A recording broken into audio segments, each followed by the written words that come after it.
자, 오늘 함께 읽은 히브리서 12장 1절에서 5절까지 말씀을 통해서 경주의 세 가지 내용이라는 제목으로 은혜를 나누고자 합니다.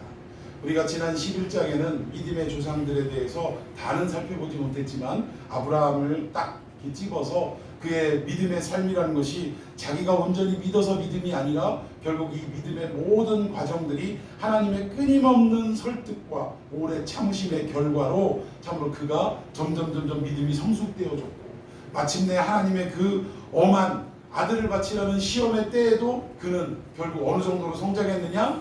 이제 이 아들을 하나님 앞에 바쳐도 하나님이 다시 어떻게 하실 것을 살려주실, 즉 부활의 시간까지 이르는 놀라운 은혜의 역사가 있었다라는 것을 우리가 한번 살펴봤습니다. 오늘은 계속해서 12장 내용을 통해 경주의 세 가지 내용을 한번 살펴보도록 합니다.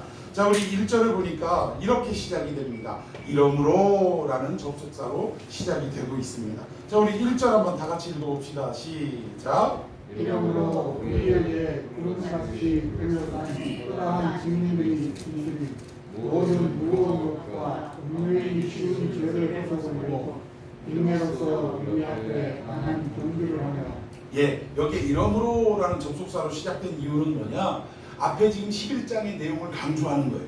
앞에 11장에 우리의 믿음의 선진들이 수없이 많이 있는데 이들이 그 어려운 세파와 풍파와 환란 속에서도 어떻게 살았냐? 믿음으로 살았다는 거예요. 여러분 믿습니까? 믿음으로 살았는데 이러므로 하면서 어떻게 하는 거예요? 너희들도 지금 이 히브리서 편지를 받고 있는 대상들도 어떻게 살라는 거예요? 믿음으로 살아라. 앞에 우리의 믿음의 선진들이 보여줬던 그 삶을 너희들이 롤 모델로 삼아서 너희들의 지금 어렵고 힘든 환난의 때에 믿음을 끝까지 붙잡고 믿음으로 이겨내라, 경주를 해라. 지금 이러한 내용으로 지금 히브리서 기자는 말씀하고 있다라는 것입니다. 여러분, 중요한 차이가 한 가지 있는데 구약의 믿음의 선진들의 모습과 신약시대, 지금 이 히브리서가 기록될 때는 신약시대 아니겠습니까? 예수님이 오시고 난 이후이기 때문에 그러면 신약시대 그리고 오늘 우리가 살아가는 이 시대까지 누가 믿음을 가지고 살아가기가 쉬울까요? 누가 어려울까요? 여러분 생각해 보신 적 있습니까? 히브리서 11장에 나오는 믿음의 선진들이 믿음을 붙잡고 살기가 쉬웠겠습니까? 아니면 이 신약시대를 살아가는 우리들이 믿음을 지키며 살아가는 것이 쉽겠습니까? 어디가 더 쉽겠어요? 우리들이 더 쉽습니다. 이유가 뭔 줄 아십니까? 구약의 믿음의 선진들은 일찍이 창세기에서부터 하나님이 약속하신 여자의 후손, 그를 기다렸어요. 그런데 그를 봤습니까? 못 봤습니까? 기다리다가만 죽은 거예요. 기다리다가만 하나님의 부름을 입은 거예요. 그런데 신약 시대에 살아가는 우리들, 그리고 이 히브리서를 편지를 받고 있는 대상들은 예수님의 오심을 봤어요, 못 봤어요? 눈으로 직접은 보지 못했지만, 우리는 눈으로 직접 보지는 못했지만 이미 2000년 전에 이 땅에 약속대로 오신 예수님에 대해 우리는 들었고 또 성경을 통해 보았고 또 우리는 믿습니다. 이건 심지어 성경의 이야기뿐만 아니라 세상 사람들은 예수님이 직접 2000년 전에 이 땅에 오셨다고 그걸 뭘로 증명해? 라고 이야기를 하지만 이 예수님과 동시대를 살았던 유대 역사를 기록한 요세푸스라는 사람이 있습니다. 이 요세푸스의 그 내용을 쭉 살펴보면 유대 땅에 예수님이라고 딱 지칭하진 않지만 정말 예수님의 생애와 비슷한 한 젊은이가 살았다라는 것을, 그리고 그가 십자가에 죽었다라는 것을 기록하고 있다는 거예요. 그러니까 역사적으로도 사실은 예수님이 이 땅에 오셨음을 우리에게 증거하고 있다는 것입니다. 그러니까 우리는 약속만 바라보고 그냥 끊임없이 기다리고 인내하고 참아왔던 삶이 아니라 이미 그 약속대로 오신 예수님을 어떻게 한 거예요? 눈으로 본 바요, 귀로 들은 바요, 우리의 손으로 만진 바 되었기 때문에 우리는 더욱더 믿음을 지키며 살아가기가 히브리서 11장에 나오는 믿음의 선진들과 이미 구약시대에 우리에게 모범을 보였던 많은 우리의 선배들보다 믿음으로 살아가기가 더 쉽다. 할렐루야. 그런데 문제는 뭐예요? 왜 더 쉬운 입장에 있으면서 왜 쉽게 믿음으로 살아가지 못하냐라고 히브리서 기자는 뭐하고 있는 거예요? 그 시대 사람들에게 책망을 하고 있는 것입니다. 질책하고 있는 거예요. 만약에 우리가 구약의 선배들보다 더 쉬운 상황에서, 여건에서 믿음대로 살아가고 있었다면 이러한 내용을 쓸 이유가 있을까요? 없을까요? 없습니다. 잘하고 있는데 굳이 뭐하러 책망하는 메시지를 전하겠습니까? 그렇게 살아가지 못했기 때문에 지금 히브리서 기자는 그 당시에 흩어져 사는 유대인들에게, 기독교인들에게 이렇게 말씀으로 권면하고 있다라는 거예요. 여러분, 더군다나 우리는 과거에는 한 번도 보지 못한 예수님에 대해서 기다리고 믿음으로 지키고 살았지만, 우리는 한 번 오신 예수님이 또 우리에게 약속하시기를 어떻게 하겠다고 약속하셨어요? 네, 다시 온다라고 약속해 주셨어요. 그러면 한 번도 오신 그 약속을 지켜보지 못한 사람들은 사실 믿음으로 지키며 살아가기가 어려운 겁니다. 그런데 이미 약속하신 대로 한 번 오신 분은 신용이 생긴 거예요, 안 생긴 거예요? 신용이 생긴 거예요. 그래서 다시 오마 약속하신 그 약속대로 우리는 더욱더 흔들리지 않고 믿음으로 그 약속 붙들고 살아가는 사람이 되어야 할 줄로 믿습니다. 그런데도 우리가 그러지 못해서 지금 이 말씀이 오늘 이 시대에 우리에게까지도 전달이 됐다는 거예요. 여러분, 히브리서 전체는 어떠한 내용이냐면 예수 그리스도와 이 구약의 율법과 또 예수님과 모세와 비교를 하면서 어떻게 하는 거예요? 그것보다 훨씬 우월하신 분이 예수님이시며 율법보다 훨씬 우월한 것이 그 예수 그리스도의 복음이다라는 것을 계속적으로 말씀하고 있었습니다. 그리고 그 우월하신 주님이 결국 우리에게 그냥 이 땅에 방치하고 떠나시는 것이 아니라 다시 오마 약속하고 이 땅을 떠나셨다라는 거예요. 그래서 우리는 그때까지 어떻게 하고 있어야 되느냐? 오늘 본문의 이야기를 보니까 믿음의 경주를 해야 된다라고 지금 본문은 설명하고 있다라는 것입니다. 그러니까 우리가 믿음의 경주하면 언뜻 떠오르는 게 어떤 행위가 생각납니까? 경주하면 떠오르는 게 어떤 행위예요? 달리기죠, 달리기. 그래서 우리가 믿음의 경주를 하라 그러면 목적지를 앞에 두고 그 목적지를 향해서 열심히 뜀박질을 하는 것을 우리가 생각을 한다는 거예요. 근데 여러분, 이 단어상으로 살펴보니까 여기 있네요. 경주 해가지고 헬라어로는 아곤이라고 합니다. 아곤이라고 하는데 그 뜻이 뭐예요? 싸움, 전쟁, 그리고 경주 이렇게 표현이 되어 있어요.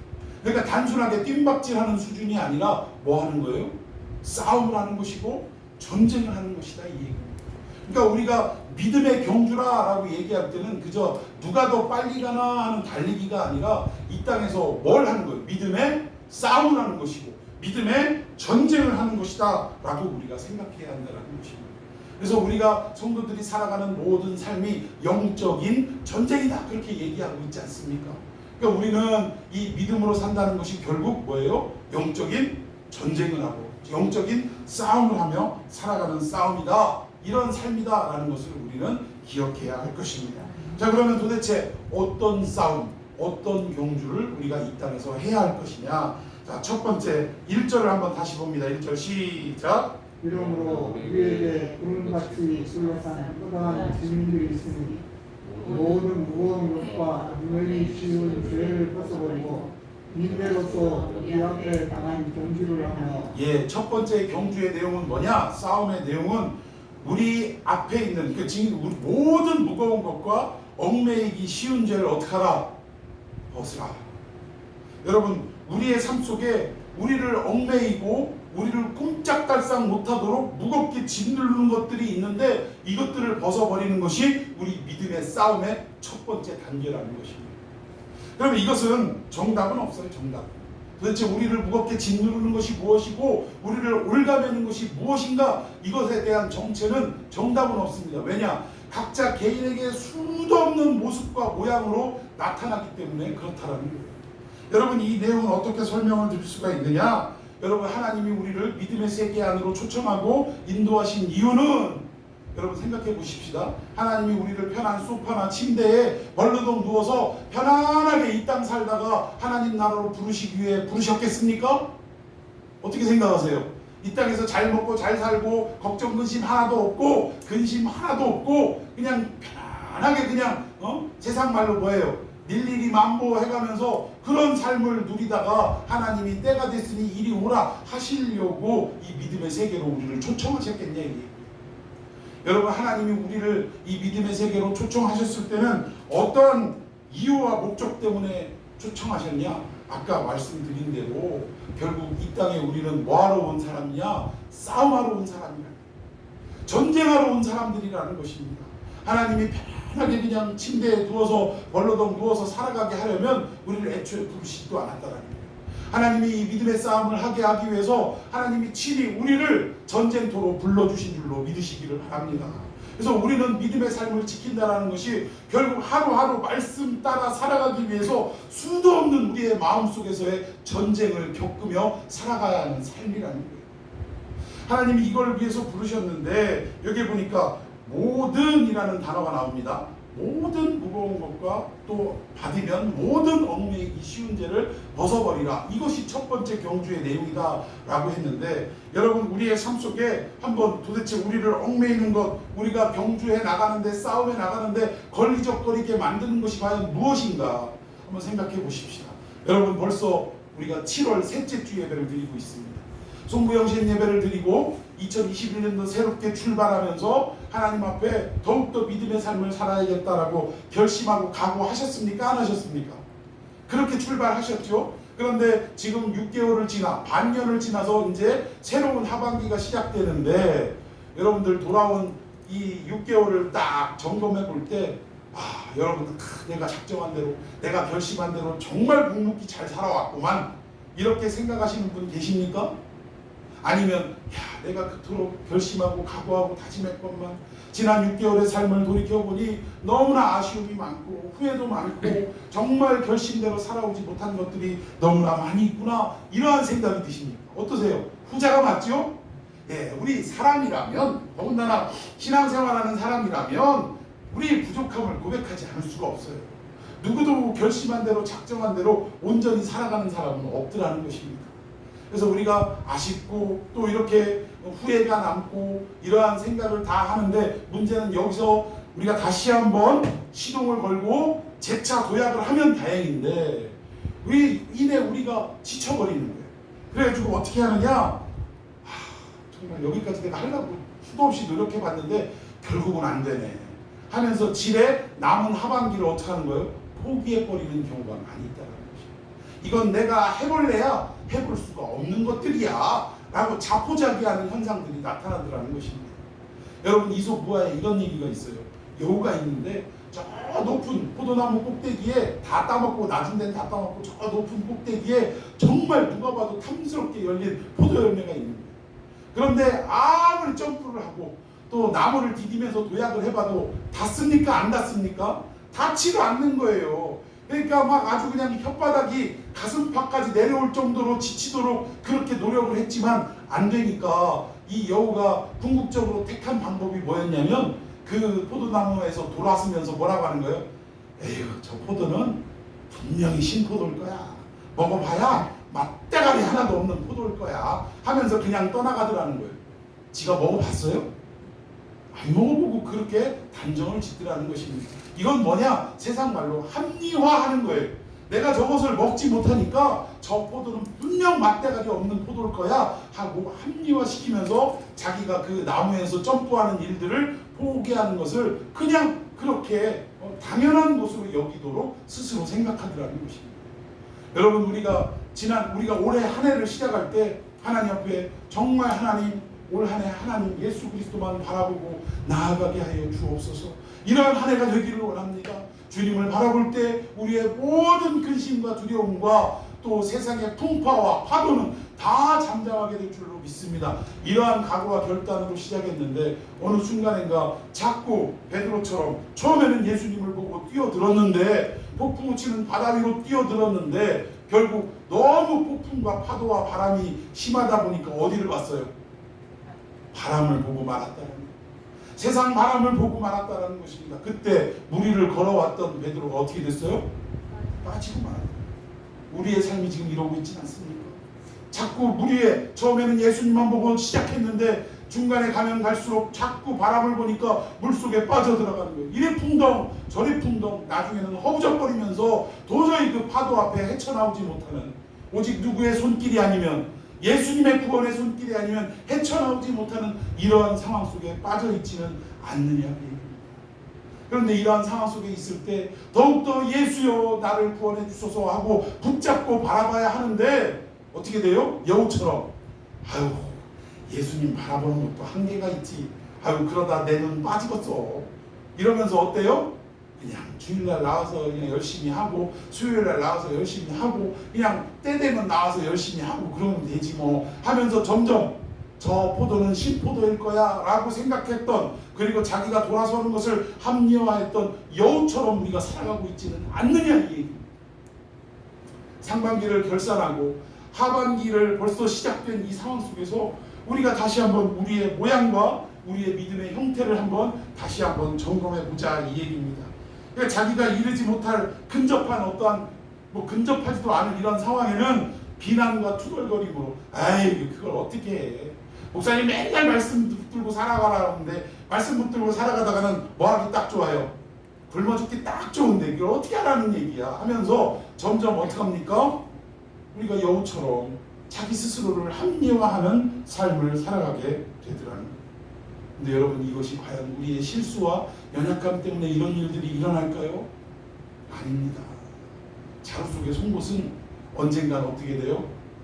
드러나게 되는 거예요. 아직은 우리가 우리의 인격적인 모습 속에 나타나지 않았을 뿐이지, 우리가 이런 마음을 믿음을 지키고 살아가고자 하는 이러한 결단과 결심이 없으면 언젠가는 무너져 나오고 자루 속에 송곳이 튀어나오는 것처럼 우리는 지레 겁먹고 포기하고 또 돌아서게 되는, 자기를 합리화하는 이러한 모습들은 당연히 나타날 수밖에 없다라는 것입니다.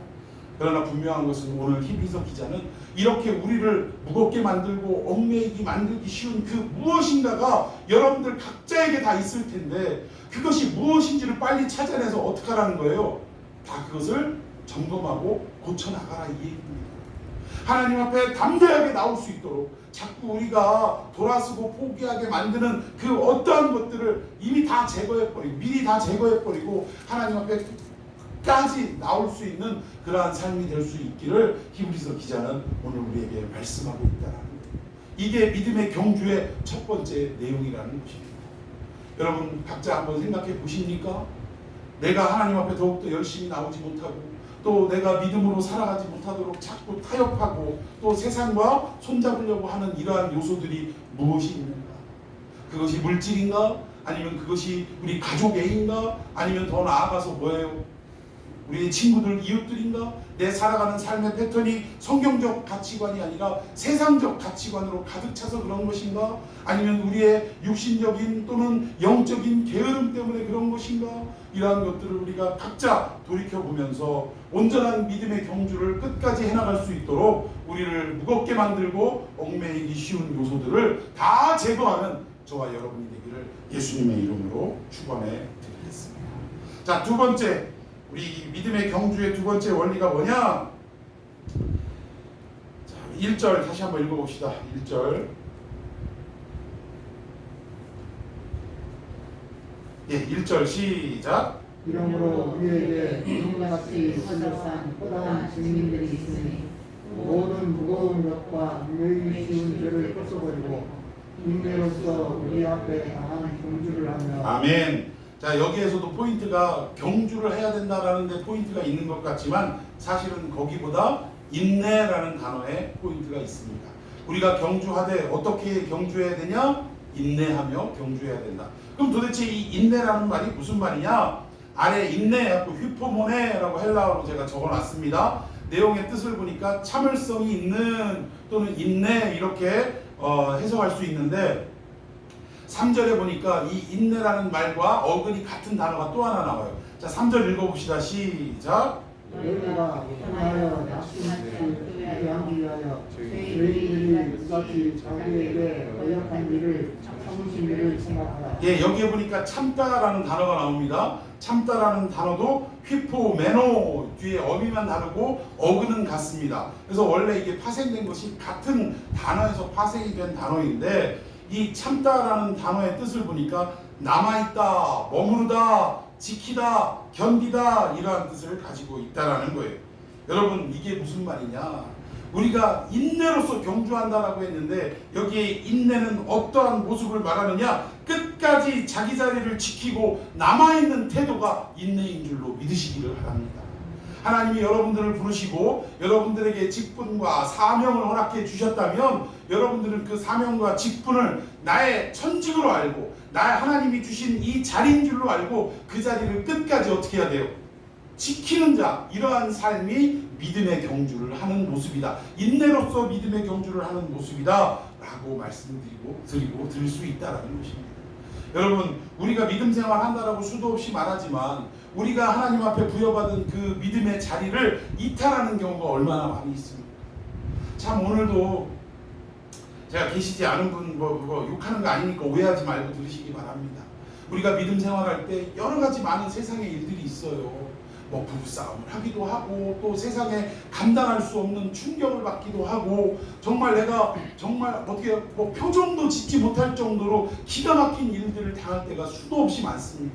그런데 그런 일들을 당할 때마다 하나님이 우리에게 지키라 주신 그 자리를 지키지 못한다면 여러분 생각해 보세요. 제가 수요일 날도 예배가 있고 설교를 해야 되고 주일 날도 뭐 오전에도 설교가 있고 오후에도 설교가 있고 또 수없는 그런 나머지 어떤 예배 때마다 설교를 준비하고 해야 되는데 제가 부부싸움 할 때마다 설교하는 거 못하겠다고 내가 안 나오고 포기해버린다면 여러분 이 교회가 제대로 이게 할 일이 이루어질 수 있겠습니까? 예배가 이루어질 수 있겠어요?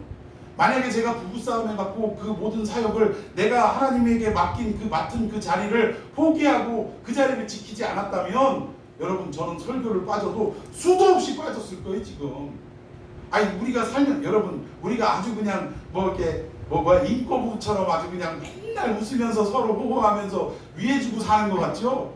목사는 부부싸움 안 하냐고요? 언성 안 높이냐고요? 어떨 때는요 교회 나오기 직전에 어떤 집안 일로 어머니 일이나 이런 일 때문에 서로 소리가 막 높아지고 기분이 팍 상해서 이 자리에 올 때도 있어요. 그런데 이 자리에 그 기분 상한 마음으로 왔을 때 나 기분 나빠, 나 설교 안 해, 예배 안 해 이러고 간다면 여기 예배 드리러 오신 분들은 어떻게 되겠어요? 네? 말이 안 되지 않습니까? 그러나 마음으로는 견딜 수 없는 상황이 있지만 끝까지 어떻게 하는 거예요? 하나님 앞에 기도하며 내 감정을 누르고 내 모든 육적인 상황을 누르고 끝까지 어떻게 하나님 나를 붙잡아 달라고 내 감정을 제어해 달라고 하나님 이 자리를 끝까지 지킬 수 있게 해주십시오 라고 기도하는 마음으로 이 자리를 묵묵히 채워나가는 것입니다. 여러분 안 그렇겠어요? 우리가 너무나 쉽게 믿음 생활하면서 우리의 주변의 환경과 감정과 또 여러 가지 여건 때문에 하나님이 지키라고 주신 이 자리를 지키지 못할 때가 너무나 많이 있다는 것입니다. 여러분 여기에 믿음은 어떻게 하는 것이냐? 끝까지 자기 자리를 지키고 남아있는 태도, 이게 헬라어 원어적인 그런 어떤 내용이라는 것입니다. 우리는 이러한 삶을 살아가야 할 줄로 믿습니다. 하나님이 주신 자리를 끝까지 지켜야 할 줄로 믿습니다. 여러분 대표기도 자리 아무것도 아닌 것 같죠? 여러분 우리가 드리는 이 예배가 자리는 지상에서의 예배지만 지금 이 가장 중심이 되는 보좌가 어디에 있는 겁니까? 하나님이 계시는 보좌가 하늘나라에 있지 않습니까? 지금 우리는 천상의 예배를 드리고 있는 줄로 믿으시기를 바랍니다. 보이는 모양새는 육적인 이 땅에 발붙이고 예배를 드리지만 이 예배의 주인이 누구시냐? 하늘아버지가 주인 되어 주셔서 이 예배를 받고 있다라는 거예요. 그러면 우리에게 주어진 대표기도 자리, 또 헌금위원 자리, 그 밖에 이제 우리가 교회가 좀 더 커지면 봉사의 자리, 안내의 자리, 수도 없는 예배 위원들이 있지 않겠습니까? 그러면 이러한 모든 심지어 우리가 예배드리는 이 자리에 앉아있는, 예배자로 앉아있는 것도 하나님이 우리에게 주신 자리인 줄로 믿습니다. 이걸 우리가 너무나 소홀하게 여기고 있지 않느냐는 거예요. 내 기분과 감정에 의해서 그냥 지나가는 무슨 우유팩 떨어진 거, 무슨 쓰레기 떨어진 거 발로 차버리듯이 탁 하고 걷어 차버리고 지키지 않는 경우가 너무나 많이 있지는 않느냐고. 여러분 참된 믿음은 하나님이 주신 이 자리를 끝까지 지키는 태도라는 사실이에요. 어떤 목사님이 이런 말씀을 하셨어요. 신앙은 하나님이 서 있으라는 그 자리에 버티고 서 있는 것이다. 여러분 동의하십니까? 저는 여기에 서 있다라는 얘기는 이미 설명을 들었지만 더 추가적인 설명이 버티고 서 있다라. 여러분 버틴다는 게 무슨 의미냐면 이미 이 버틴다라는 말 속에는 누군가가 지금 이 자리에서 나를 밀어내려고 하는 압력과 어떠한 물리적인 힘이 작용하고 있다라는 거예요. 세상에 수도 없는 여건, 사건, 또 여러 가지 관계들이 나를 이 자리에서 밀어내려고 수도 없이 압박을 해오고 있다라는 거예요. 프레스해오고 있다라는 거예요. 그런데 신앙은 어떤 거라고요? 이런 모든 압박과 이런 모든 힘에 끝까지 버티는 게 신앙이라 이 얘기입니다. 여러분, 우리가 살아가면서 우리가 목사로서 또 집사로서 권사로서 이 자리를 끝까지 지킬 수 있는 게 쉬운 일 같으면 왜 하나님이 이걸 싸움이라고, 경주라고, 싸움과 전쟁이라고 표현을 하시겠냐 이겁니다. 얼마나 어려우면, 이 자리를 지키는 게 얼마나 힘들고 어려우면 하나님이 이렇게 표현을 하셨겠느냐 이겁니다. 여러분, 믿음의 경주 두 번째 내용이 뭐라고요? 내 자리를 끝까지 지키는 것. 이게 인내하는 거라는 거예요. 인내하는 거. 여러분, 이러한 삶이 되기를 예수님의 이름으로 축원해 드리겠습니다. 자, 이제 세 번째 원리 보십시다. 자, 세 번째 원리 2절 시작. 믿음의 주요 또 전능하게 하시는 이 예수를 바라보자. 그는 그 앞에 있는 기쁨을 위하여 십자가를 참으사 부끄러움을 개시 아니하시더니 하나님보다 우편에 앉으셨나이다. 아멘. 제가 여기 빨간 표시를 좀 덜했고 헬라어 원어도 좀 기록을 안 했네요. 제가 여기서 말씀드리고 싶은 세 가지 경주의 내용, 이거 보면 믿음의 주요 온전케 하시는 이 부분을 설명하고 싶어요. 여기서 믿음의 주요라고 하면 우리는 이 주요를 뭐라고 생각하냐면 우리의 주인님, 우리의 마스터, 오 주여 할 때 이 주를 생각합니다. 그런데 믿음의 주요 할 때 이 주라는 말은 아르케고스라고 해요. 아르케고스라고 하는데 그 의미가 뭐냐? 믿음의 시작이요, 믿음의 창시자요, 이 뜻이에요. 시작이요, 시작과 창시자라는 뜻을 가지고 있다라는 것입니다. 그러면 우리가 지금 믿음으로 구원을 받는다라고 할 때 이 믿음의 시작은 누구라는 얘기예요? 여기 내용에 보이지 않습니까? 2절에 믿음의 주요 온전케 하시는 이인 누구? 우리의 믿음의 시작은 예수님인 줄로 믿으시기를 바랍니다. 우리가 믿고 싶어서 믿은 게 아니라 우리의 믿음의 창시자가 누구냐? 예수께서 우리를 믿음의 세계로 초대하셨기 때문에 우리의 믿음이 발생할 수 있다는 거예요. 여러분, 이해가 가십니까? 믿음의 주요, 믿음의 시작이요, 창시자요, 이 뜻이에요. 그리고 우리의 모든 믿음의 첫 열매는 누구시냐? 예수 그리스도라는 거예요. 이 땅에 오셔서 참된 믿음이 무엇인지를 육신을 입고 이 땅에 오셔서 우리에게 다 낱낱이 보여주셨다는 것입니다. 이 믿음의 시작이 바로 예수님이라는 사실. 그리고 온전케 하다라고 할 때 이 온전케 하다라는 말은 완성케 하다, 이런 이 온전케 하다 흠이 없다 이 얘기가 아니라 완성케 하시는 분이다 이 뜻이라는 거예요.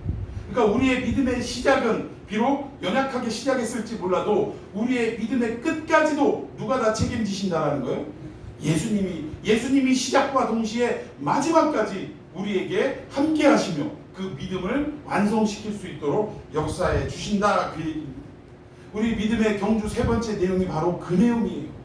우리의 믿음이라고 얘기하는 이 모든 것들이 우리로부터 시작된 것이 아니라 예수님이 시작이고 마침내 우리가 완성할 수 있도록 예수님이 끝까지 함께 하신다, 지금 이것을 우리에게 말씀하며, 그리고 이 믿음에 대해서 경주를 그래서 우리가 할 수 있다라고 설명하고 있는 내용입니다.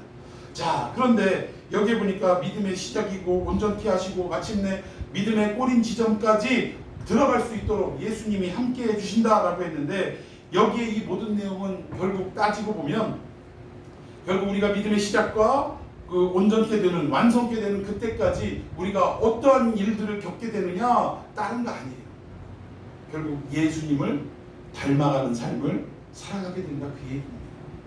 믿음이라는 게 그런 거예요. 여러분, 우리가 어떠한 행위를 했기 때문에 믿음이 좋고 나쁘고를 따지는 게 아니라 결국 믿음이라는 것은 내가 예수님화 되는 과정, 이게 믿음의 성장 과정이라는 거예요.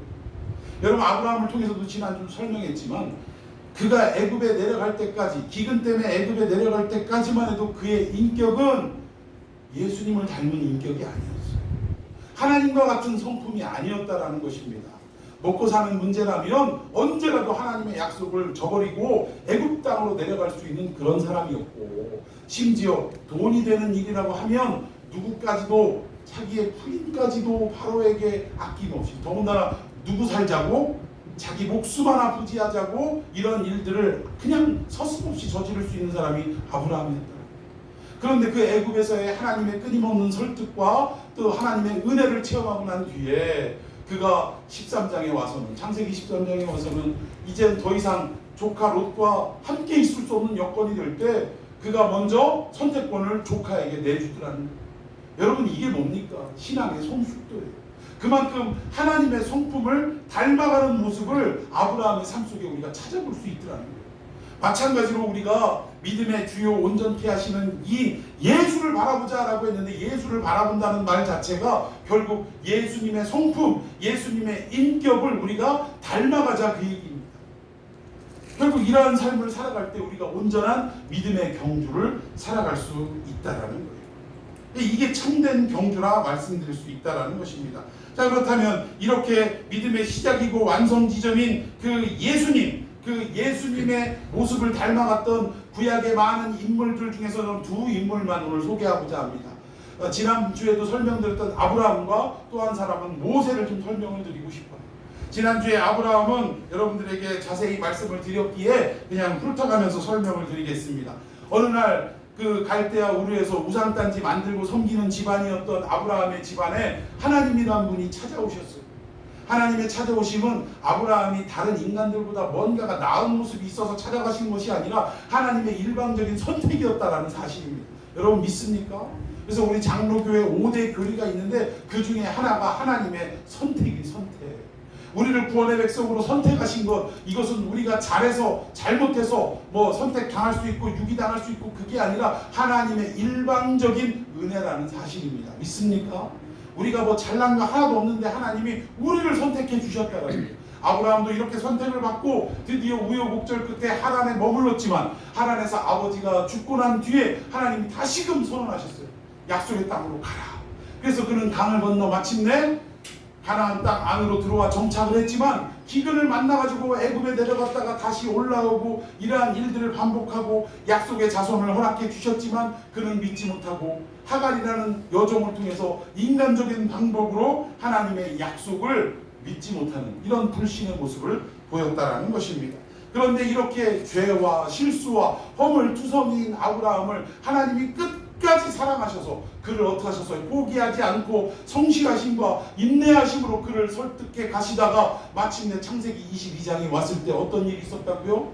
아들을 바치러 왔을 때 그는 부인하고도 상의하지 않는 믿음을 보였습니다. 왜? 육신하고 대화해 봐야 좋은 결과를 얻을 방법이 없으니까. 그리고 종들을 데리고 갔지만 종들을 산 아래 두게 하고, 왜? 자기를 말 이렇게 뻔하니까. 끝까지 하나님의 명령을 이행하기 위해서 많은 여러 가지의 방해물들을 그는 하나하나씩 제거하는 믿음이 있었다는 거예요. 그리고 심지어 청년의 어떤 그 모습으로 자라났던 이삭에게 등짐을 지우고 그 장작을 지우고 산꼭대기로 올라가는 동안 결국 그는 아무 말도 안 하고 아버지 재물이 어디 있습니까? 장작은 있는데 재물이 없잖아요 라고 묻는 말에 하나님이 다 예비하신다. 이 정도로만 대답할 때 여러분 말이 그렇지. 그 아들을 죽이려고 올라갈 때, 제물로 바치려고 올라갈 때 아버지의 심정이 어떨 것이고 이삭이 그 물음을 물었을 때 이 아브라함의 심정이 어떻겠냐, 이거 찢어지고도 남았을 거 아닙니까? 그럼에도 불구하고 끝까지 하나님 주신 명령에 순종하겠다는 마음 하나로 그 아들에게 이렇게 대답하고 올라갔어요. 그러니까 이 아브라함도 대단하지만 그 아들 이삭도 알면서 올라간 거예요. 알면서. 예수 그리스도의 십자가의 순종을 이삭을 통해 우리가 알 수 있었다라고 지난주에 말씀을 드렸습니다. 마침내 그 산 위에서 결국 이 아들을 잡으려고 할 때 하늘로부터 아브라함아 아브라함아 네 아들 이삭, 네 독자 이삭에게 손대지 말라. 내가 이제야 나를 경외하는 줄을 내가 알았노라. 하나님의 인정과 선언이 있으셨습니다. 그리고 산 아래에서 올라갈 때 뭐라고 했다고요? 내가 예배하고 우리가 함께 내려오겠다라는 이야기를 한 것으로 아브라함은 이미 칼을 들기 이전부터 산 아래에 있을 때부터 하나님이 이 아들을 살리며 죽은 것 같은 내 몸속에서도 이 아들을 주셨다면, 그분이 하나님이라면 이 아들을 바치라 할 때 바쳤어도 하나님이 이 아들을 다시금 살려주실 것을 믿고 이렇게 이야기를 했다는 것입니다.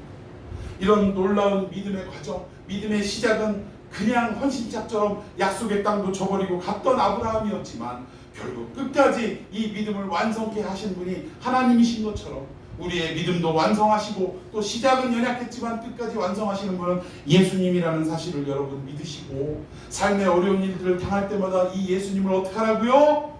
바라보는 여러분들 되시기를 축원해 드리겠습니다. 또 모세를 살펴볼 때 모세 나이 40에 궁궐에서 자랐으니 얼마나 세상 문물에 다 이게 어떻게 보면 그 통달을 했겠습니까? 그래서 자기 마음에 백성들을 구원할 수 있는 자신감이 있었겠어요, 없었겠어요? 있었다라는 거예요. 왕자가 쓸데없이 히브리인들 노예 생활하는데 뭐하러 갔겠어요? 그는 어머니로부터 양육을 받으면서 너는 히브리인이라는 걸 배웠겠습니까? 안 배웠겠습니까? 젖 먹이면서 어머니가 너는 히브리인이고 하나님의 자식이다 라고 하면서 그 알지 못하는 그 어린 시절, 그 아기 시절부터 계속해서 양육 교육을 해나갔던 거예요. 그러니까 어느 순간인가 이 백성들을 하나님의 그 뜻대로 계획대로 내가 구원해야겠구나 라는 마음이 그는 있었다. 그런데 자기의 힘과 자기의 역량으로 해보려고 하다가 결국 그는 살인자가 돼서 이 땅을 쫓겨나가고 저 미디안 광야로 양치기 목동으로 전락해버리는 삶을 몇 년 동안 삽니까? 40년 살아요. 그러던 그에게 어느 날 호렙산에서 하나님이 떨기나무 불꽃으로 나타나셔서 그를 부르시고 내가 이스라엘을 구원할 테니 네가 가라 라고 할 때 그는 뭐라고 했냐면 나는 뭐가 둔한 자라? 입이 둔한 자라, 혀가 둔한 자라. 그러니 딴 사람 찾아보세요 라고 하나님 앞에 말씀을 드렸는데 여기엔 두 가지 의미가 있습니다. 하나는 진짜로 40년 동안 누구하고도 대화하지 못하고 그리고 미디안 언어를 사용하는 자기의 식구들과 이제는 애국말을 하지 않았기 때문에 여러분 우리도 교포들 한 5년만 살아도 혀가 어떻게 돼요?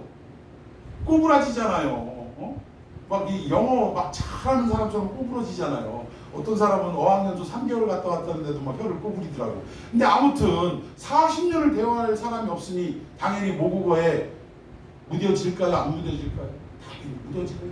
그러니까 나는 말을 못하는 사람이다 라고 얘기할 수밖에 없고 또 하나는 그의 속내에 하나님에 대한 서운함이 깃들입니다. 하나님 내가 잘 나갈 때 내가 40세에 왕자로 있을 때는 뭐 하시고 여기에 이렇게 40년 80세가 돼가지고 파파 할아버지가 되고 아무것도 할 수 없는 말조차 할 수 없는 이런 지경에 이르기까지 방치해 두셨다가 이제 와서 가라고 하시는 건 무슨 심보입니까? 라는 하나님에 대한 섭섭함이 있었다는 거예요. 이때 하나님이 뭐라고 말씀하셨냐? 막대기를 하나 주어주셨어요. 네 손에 들린 막대기 그거 들고 가라. 그 의미가 뭐냐? 이 막대기는 사실은 뭐 어디 쓸 데가 없습니다. 그러나 나이 든 양반이 길을 갈 때 이 막대기는 상당히 유용한 막대기가 된다는 거예요. 저도 몸이 아파서 이게 뭐 목발도 씹어보고 지팡이도 씹어봤지만 이게 걸음을 제대로 걸을 수 없을 때 이 막대기는 상당히 유용한 것입니다.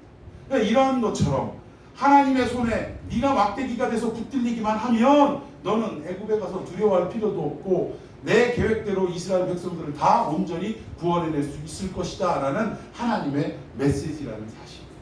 오늘 이 시대에도 여러분들에게 하나님이 어떠한 명령을 내리시고 맡은 바 직분을 허락해 주셨을 때 우리는 단박에 무슨 생각이 드냐? 아우 나 그거 못합니다. 저 그거 어려워요. 감당 못합니다. 라고 이야기하지만 하나님의 입장에서는 네 손에 들린 그 막대기처럼 내 손에 네가 막대기로 들리면 네가 능치 못할 일이 없다라고 하나님은 말씀해 주십니다. 우리가 우리 힘으로 하나님 맡기신 일을 감당하려고 합니까? 여러분 그것은 불가능할 수밖에 없습니다. 그러나 나는 부족하고 연약하지만 마른 막대기밖에 안 되지만 하나님의 전능하신 오른손에 딱 붙들림 받을 때 나는 불가능한 일이 있다 없다? 없다라는 사실을 믿습니까? 이 믿음을 가지고 우리가 살아가야 한다라는 것입니다. 결국 아브라함과 모세의 내용을 통해서 볼 때 그들의 믿음의 시작은 너무나도 연약한 모습이었지만 이 믿음을 하나님이 끝까지 참고 오래 견디시고 성실하심으로 설득하셔서 마침내 어떻게 하신다고요? 완성케 하시는 믿음으로 역사해 주신다라는 사실입니다. 여러분 이러한 하나님, 이러한 예수 그리스도를 바라보며 살아가는 저와 여러분이 되어야 할 줄로 믿습니다. 여기에 오직 예수만 바라보자라고 할 때 이 바라본다라는 말은 우리의 눈으로 보자 그 의미 아닙니다. 픽스 온, 영어 성경에는 픽스 온, 고정시키다 그 얘기예요. 이 말은 무슨 말이냐? 우리가 세상에 나아가 살아갈 때도 하나님이 주신 말씀대로 그 가치관을 고정시켜서 살아가야 한다 이거예요. 교회에서는 이런 삶의 모습을 보이고 세상에서는 다른 삶의 모습을 보이는 게 아니라 어디에 있더라도 이 하나님의 생명의 말씀, 예수 그리스도의 참된 복음을 우리가 참된 가치관으로 여기고 흔들리지 말고 이 가치관대로만 살아가야 한다. 이 말이 예수를 바라보자라는 말씀의 내용이라는 것입니다.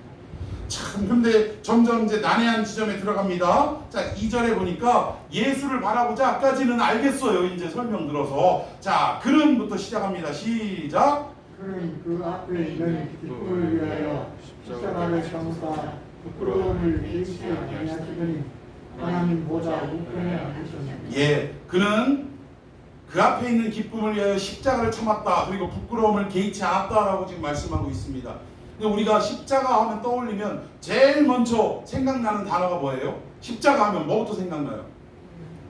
고통, 아픔, 그 시뻘건 피, 이런 것들 생각나지 않아요? 그래서 우리는 예수님의 고난주의를 딱 맞이하면 십자가를 이야기하면 항상 뭐부터 생각이 드냐면 나를 위해 그 아픔과 고통과 우리 그 패션 오브 크라이스트라는 영화 여러분들 다 보셨죠? 너무나 생생하게 그건 묘사를 했더라고요. 근데 한 가지 아쉬운 게 뭐냐? 예수님의 고통에만 집중을 했다라는 영화가. 십자가가 그런 의미가 있느냐? 여기 보니까 십자가를 위하여, 기쁨을 위하여 십자가를 참았는데 뭐 했다고요? 부끄러움을 개의치 않았대요. 고통을 개의치 않은 게 아니고 아픔을 개의치 않은 게 아니라 부끄러움을 개의치 않았다라고 설명하고 있습니다. 여러분, 이 의미가 뭐냐면 당시 십자가는 물론 고통과 아픔이 뒤따르는 최고의 그 사형 틀입니다. 그러나 사실은 십자가의 의미는 더 깊은 게 있는데 그게 뭐냐? 수치예요, 수치. 부끄러움입니다. 여러분, 십자가를 딱 지자고 할 때 아이고 아파라 이거 생각이 나는 게 아니라 아이고 부끄러워라, 아이고 남사시러워라, 이게 그 당시 사람들이 통용하는 그런 생각이었다는 거예요. 그 이유가 뭐예요? 십자가를 칠 때 어떻게 졌어요? 이게 액자에 보면 이렇게 무슨 천대기 같은 걸로 이렇게 가리고 지었을까요? 아니요. 실오라기 하나도 걸치지 않고 그냥 나체로 십자가에 달려서 하루 종일 매달려 있는 것입니다. 심하면 이틀을 매달려 있는 거예요. 그러니까 결국 사람들의 무슨 거리가 되냐? 수치와 부끄러움 거리가 되는 게 십자가 형틀이라는 거예요. 여러분, 예수님이 우리를 위하여, 이 기쁨이 뭐냐? 우리를 구원하는 게 기쁨이에요. 그 우리를 구원하시는 기쁨을 위해서 뭐를 참으셨다고요? 그 십자가를 참으셨는데 뭐를 개의치 않았냐? 부끄러움을 개의치 않으셨대요.